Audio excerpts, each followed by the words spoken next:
Jangit, jangit, sing sing, sing sing jangit, sing sing, sing sing jangit.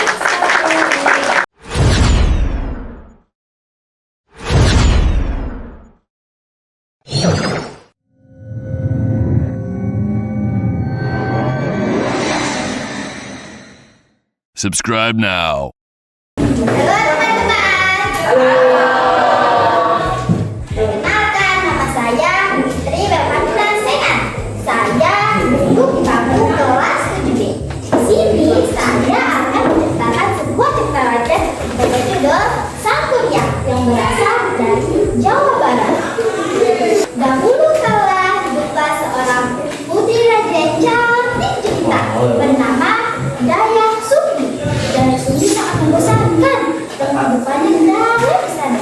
Ia ingin sekali dalam hutan. Dayang Sumbi ditemani seorang anjing bernama Tumang. Kuku, halo manusia-manusia, kamu kenalkan? Aku adalah seekor hewan yang bernama Tumang, yang adalah hewan halus dunia. Beberapa bulan kemudian, Dayang Sumbi melahirkan seorang anak laki-laki yang bernama Sang Kuryang. Sang Kuryang tak mengetahui bahwa anjing yang selalu bersamanya adalah ayah kandungnya sendiri. Ketika esok paginya, Sang Kuryang berburu hewan di dalam hutan bersama Tumang. Ketika Sang Kuryang melihat seekor rusa, Sang Kuryang berteriak kepada Tumang, "Tumang, cepat kejar rusa itu!" Tumang berlari, tetapi ini tidak melepaskan rusa itu. Sang Kuryang sangat marah dan sangat kecewa. Sang Kuryang berteriak kepada Tumang, "Hei anjing tua, gara-gara kau, aku tak mendapatkan peran hari ini." Sesampainya di rumah, Sang Kuryang menceritakan semua kejadian di dalam hutan. "Ibu, anjing kita sudah terlalu tua, buat apa lagi kita memeliharanya?" Ibu pun bertanya, "Lalu, di mana Tumang sekarang?" Sang Kuryang menjawab, "Sudah kuusir, Bu. Gara-gara dia, aku tak mendapatkan peran hari ini." Dayang Sumbi sangat marah dan sangat kecewa. Karena tidak menjadi aja, ia mengambil sebuah kayu dan melemparkan ke kepala Sang Kuryang. Sangat kecewa atas kelakuan Kuryang, dia pergi meninggalkan rumah tanpa kembali. Tahun berlalu demi berlalu. Sang Kuryang pun ini tumbuh dewasa. Sang Kuryang telah pergi berbagai tempat. Sang Kuryang tidak mengetahui bahwa sekarang ia telah kembali di kampung halamannya sendiri. Sang Kuryang ketika ke pasar, ia melihat seorang wanita yang cantik jelita yang adalah ibu kandungnya sendiri atau Dayang Sumbi. Mereka pun saling kenalan sampai dari ini mereka ingin memutuskan untuk menikah. Ketika pernikahan dimulai, Dayang Sumbi tidak sengaja menunjuk Sang Kuryang di kamarnya yang ada bekas luka di kepalanya, yang adalah yang ingin dia nikahi adalah anak kandungnya sendiri.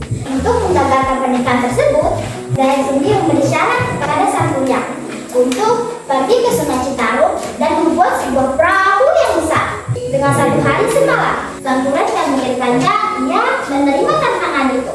Ketika perahu ia sudah selesai, Dayang Sumbi memohon kepada malaikat-malaikat untuk wajar turun tiba. Ketika air mulai berkokok, Sang Kuryang berteriak, "Aku telah gagal!" Menendang sebuah Citarum dan terkena perahu yang dia buat hingga terbalik. Yang artinya perahu yang terbalik. Bisa keluar dari cerita ini, kita harus sabar kita membuat sesuatu. Saya Halo teman-teman. Perkenalkan, nama saya kelas 8A. Saya akan menceritakan cerita rakyat yang berasal dari Jawa Tengah. Judulnya apa ya? Timun Mas. Dahulu kala di sebuah desa hiduplah sepasang petani dan sangat mengingini seorang anak. Setiap hari mereka berdoa kepada Tuhan supaya Tuhan memberikan mereka keturunan. Setiap hari mereka berdoa dan doa mereka terdengar oleh raksasa yang besar. Raksasa itu mendengar doa mereka dan menawarkan tawaran kepada mereka. "Saya akan memberikan kalian seorang keturunan, tapi dengan syarat kalian harus mengasih anak itu kepada saya hingga dia berumur 17 tahun."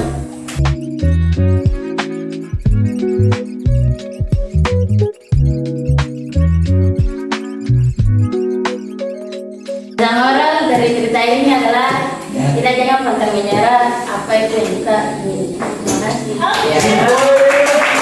Perkenalkan, nama saya Nurul dari kelas 7A. Di sini saya berdiri di depan teman-teman semua akan menceritakan cerita rakyat dari Jawa Tengah yang berjudul Timunas. Dahulu kala di sebuah desa dekat hutan, hiduplah sepasang petani yang sudah lama menginginkan seorang anak. Setiap hari mereka berdoa kepada Tuhan untuk mendapatkan keturunan. Suatu hari, sang raksasa mendengar doa petani tersebut dan menawarkan bantuan kepada petani dengan berjanji untuk memberikan mereka anak dari buah timun yang mereka tanam di ladang.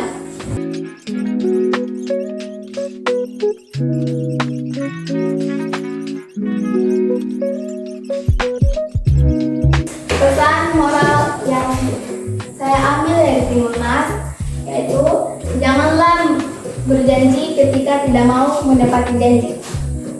Sekian dari saya, terima kasih.